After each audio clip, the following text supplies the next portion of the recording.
পানীয় জলের দাবিতে পথ অবরোধ প্রমিলা বাহিনীর। পানীয় জলের তীব্র সমস্যা রয়েছে এবং পানীয় জল না পেয়ে অবশেষে পথ অবরোধ করল বিলোনিয়া নেতাজি পল্লী এলাকার প্রমিলা বাহিনীরা। 2 দিন ধরে পানীয় জল ঠিকভাবে পাচ্ছে না, নাজেহাল হতে হচ্ছে এলাকাবাসীদের। ক্ষুব্ধ হয়ে নেতাজি পল্লী এলাকার প্রমিলা বাহিনীরা কলসি বালতি নিয়ে অবরোধে বসে নেতাজি পল্লী এলাকার রাস্তায়।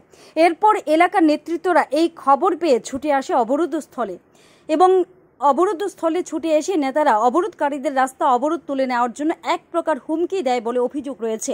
খবর পেয়ে ছুটে আসে বিলোনিয়া থানার পুলিশ। খবর দেওয়া হয় কাউন্সিলর সহ বিলোনিয়া পৌরসভার ভাইস চেয়ারম্যানকে। এরপর জল পাওয়ার আশ্বাস পায় অবরোধকারীরা। অবশেষে জলসম্পদ দপ্তর থেকে জলের ট্যাঙ্কারে 2টি গাড়ি ছুটে আসে নেতাজি পল্লী এলাকায়। এরপর পানীয় জল পেয়ে অবরোধ তুলে নেয় প্রমিলা বাহিনী। Bureau report, Newsland. সবাই বালতি টালটি রাস্তাতে সরাইতো, কারণটা কি তাকো? আর এই জল সকালে দিছে নালে একটু কম দিছে, এখনো না আজকে না তো, শুধু এটা একটু কম জল এটা না এটার ব্যাপার। তুই কি ডিপার্টমেন্টের লোক? তুমি ডিপার্টমেন্টের লোক কিনা? তুমি কিসের? না তুমি ডিপার্টমেন্টের লোক কিনা সেটা বলো আগে বলো। এই যে লোকগুলারে তুমি মহিলাদেরকে তুমি বাধা দিলা, ওরার উদ্দেশ্যটা যে তুমি বানচাল করার চেষ্টা করতে আসো, কারণটা কি তাকো? তুমি ডিপার্টমেন্টের লোক, আগে আমারও জবাব দাও। তুমি ডিপার্টমেন্টের লোক কিনা? না তুমি ডিপার্টমেন্টের লোক কিনা সেটা বলো। এই যে ওদেরকে তুমি ধমকাইতেছো, তুমি ডিপার্টমেন্টের লোক কিনা? হ্যাঁ, এই যে আমি আইসি তো তুমি দেখলাম তারা এইখান থেকে যাও, রাস্তা থেকে সরাও কইতেছো। আমার রেকর্ডিং আছে। ঠিক আছে, থাকুক আপনার রেকর্ডিং।